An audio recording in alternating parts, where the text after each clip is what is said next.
Students, आज हम discuss करने जा रहे हैं डिफ्रैक्शन। ठीक है, डिफ्रैक्शन जो है वो वेव्स का है। यहाँ पर हम लाइट वेव्स के बारे में इसकी स्टडी करेंगे।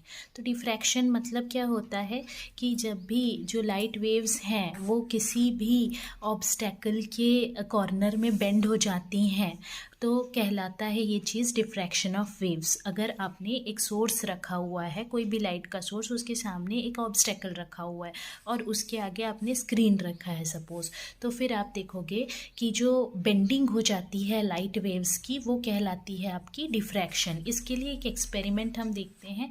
इस एक्सपेरिमेंट में हमने क्या किया है कि ये वाला जो है ये आपका एक स्क्रीन है और यहाँ पे ये जो एस है ये आपका एक सोर्स है। ठीक है, और यहाँ पर हम लोग क्या करते हैं कि एस जो है सपोज सोर्स के सामने एक स्लिट और लगाया गया है और वहाँ पे मोनोक्रोमेटिक सोर्स का ही यूज़ हुआ है। यहाँ पे ये जो ए डी है ये एक शार्प एज है, मान के चलिए जैसे ब्लेड के जैसा कुछ है रखा हुआ शार्प एज, और स्लिट और स्क्रीन दोनों के बीच में ये रखा हुआ है।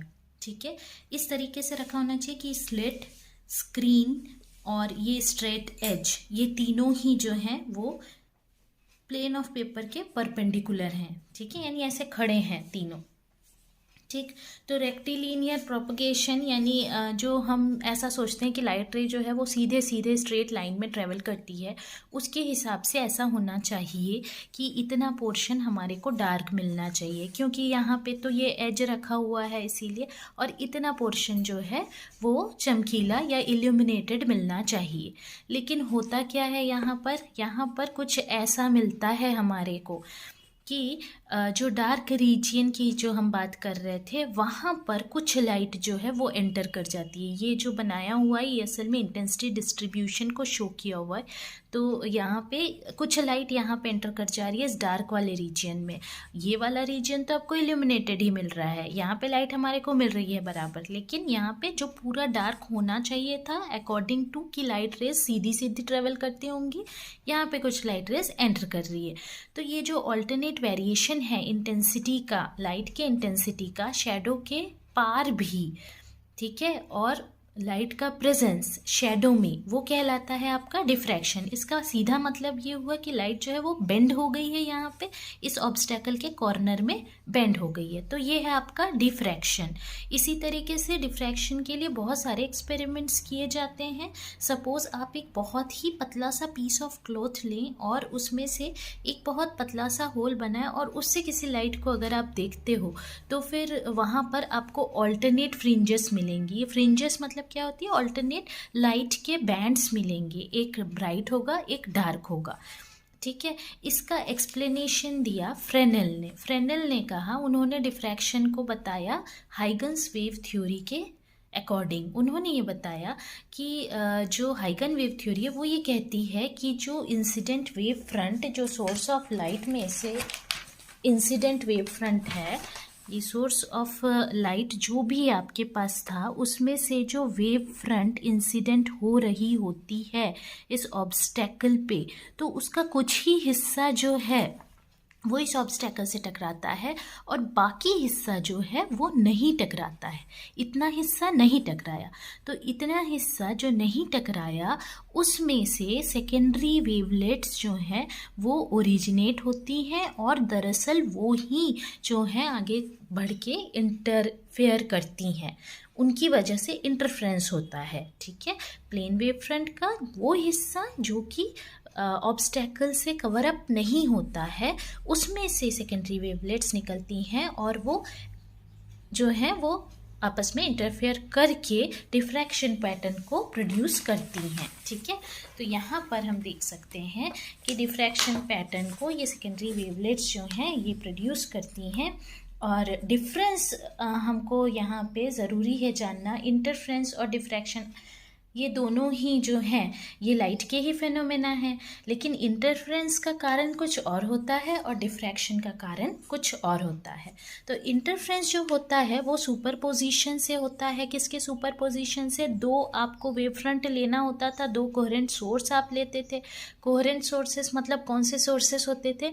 जिसमें फेज डिफरेंस जो है वो टाइम के साथ नहीं बदलता, ठीक है ना। तो superposition of two separate wave front से हमको मिलता है इंटरफेरेंस। लेकिन डिफ्रैक्शन में हमने अभी क्या देखा कि सुपरपोजिशन होता है सेकेंडरी वेवलेट का। कहाँ से होता है? एक ही वेव फ्रंट के अलग अलग पॉइंट से। तो ये कहलाता है आपका डिफ्रैक्शन। दूसरा है आपका इंटरफेरेंस फ्रिंजेस जो हैं वो हम ऑलरेडी पढ़ चुके हैं कि वो इक्वल विड्थ की होती है। लेकिन डिफ्रैक्शन की जो फ्रिंजेस आपको मिलेंगी, हम कैलकुलेट भी करके देखेंगे, उनकी विड्थ जो है वो सेम नहीं होती हैं। इंटरफेरेंस पैटर्न में सारी की सारी जितनी आपको ब्राइट फ्रिंजेस मिलेंगी उनकी इंटेंसिटी सेम रहेगी और डार्क फ्रिंजेस की इंटेंसिटी सेम रहेगी इंटरफेरेंस में। लेकिन जब हम डिफ्रैक्शन की बात करेंगे तो जो इंटेंसिटी है ब्राइट फ्रिंजेस में वो कम होती जाएगी as compared to dark fringes में इंटेंसिटी जो है वो बढ़ती जाएगी, ठीक है। तो इस तरीके से हम इंटरफेरेंस और डिफ्रैक्शन ये दोनों चीज़ों को ऑन द बेसिस ऑफ उनके definition, on the basis of intensity of fringes और विड्थ जो है इसके आधार पे हम डिफ्रेंशिएट करेंगे, ठीक है। अब डिफ्रैक्शन जो है वो अगेन क्लासिफाई किए जाते हैं दो टाइप्स में। एक होता है फ्रेनेल, दूसरा होता है फ्रॉनहोफर डिफ्रैक्शन, ठीक है। जब हम फ्रेनेल डिफ्रैक्शन कह रहे हैं या जब हम फ्रॉनहोफर कह रहे हैं, ठीक है, फ्रेनेल नहीं फ्रॉनहोफर कह रहे हैं, तो फ्रॉनहोफर डिफ्रैक्शन जो है वो हम लैब में करते हैं। सिंगल स्लिट वाला एक्सपेरिमेंट जो है वो फ्रॉनहोफर डिफ्रैक्शन है, ठीक है। इसको ध्यान में रखते हुए अब हम इनका डिफरेंस देखते हैं। तो फ्रेनेल डिफ्रैक्शन में अच्छा, डिफ्रैक्शन का जब प्रोसेस कर रहे हैं तो हमारे पास ऑब्वियसली एक सोर्स होना चाहिए, उसके सामने एक ऑब्स्टेकल होना चाहिए और उसके आगे रखा हुआ एक स्क्रीन होना चाहिए। ये तीन चीज़ें होनी चाहिए। जब फ्रेनेल डिफ्रैक्शन कर रहे हैं तो या तो सोर्स ऑफ लाइट या स्क्रीन या दोनों ऑब्स्टेकल से फाइनाइट डिस्टेंस में होंगी। जबकि जब हम फ्रॉनहोफर डिफ्रैक्शन करते हैं तो दोनों ही जो सोर्स ऑफ लाइट है और स्क्रीन जो है ये दोनों ऑब्स्टेकल से इनफाइनाइट डिस्टेंस में होंगी, ठीक है। ये पहला डिफरेंस हो गया। दूसरा, फ्रेनेल डिफ्रैक्शन जब आप कर रहे हैं तो जो इंसिडेंट वेव फ्रंट है यानी सोर्स में से जो वेव फ्रंट आ रही है वो वेव फ्रंट आपकी प्लेन हो सकती है, स्फेरिकल हो सकती है, सिलेंड्रिकल हो सकती है। जबकि जो फ्रॉनहोफर वाला है उसमें हमेशा जो वेव फ्रंट होता है वो कैसा होगा? प्लेन होगा, ठीक है। नेक्स्ट हम आते हैं फ्रेनेल डिफ्रैक्शन में कोई भी लेंस की आवश्यकता हमारे को नहीं होती है। जबकि जब हम फ्रॉनहोफर डिफ्रैक्शन करते हैं तो लैब में करते हैं और वहाँ पे हम यूज़ करते हैं कन्वेक्स लेंस। जब हम कॉलीमेटर, टेलीस्कोप ये यूज़ करते हैं तो वहाँ पे कन्वेक्स लेंस की आवश्यकता हमको होती है, ठीक है। नेक्स्ट हम आते हैं फ्रेनेल डिफ्रैक्शन में जो डिफ्रैक्शन पैटर्न बनता है वो ऑब्स्टेकल का इमेज होता है, जो भी आप ऑब्स्टेकल रखेंगे।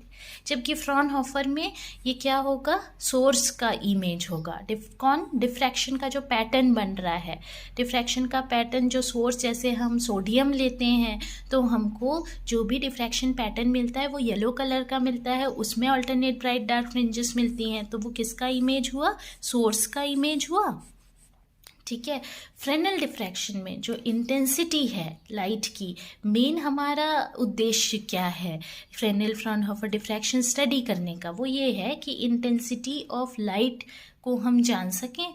तो intensity of light Fresnel diffraction में हम हाफ पीरियड जोन मेथड से निकालते हैं, जबकि फ्रॉनहोफर डिफ्रैक्शन में जो इंटेंसिटी ऑफ लाइट है वो निकाली जाती है मैथमेटिकल मेथड की मदद से। तो ये कुछ डिफरेंस थे फ्रेनेल और फ्रॉनहोफर डिफ्रैक्शन के।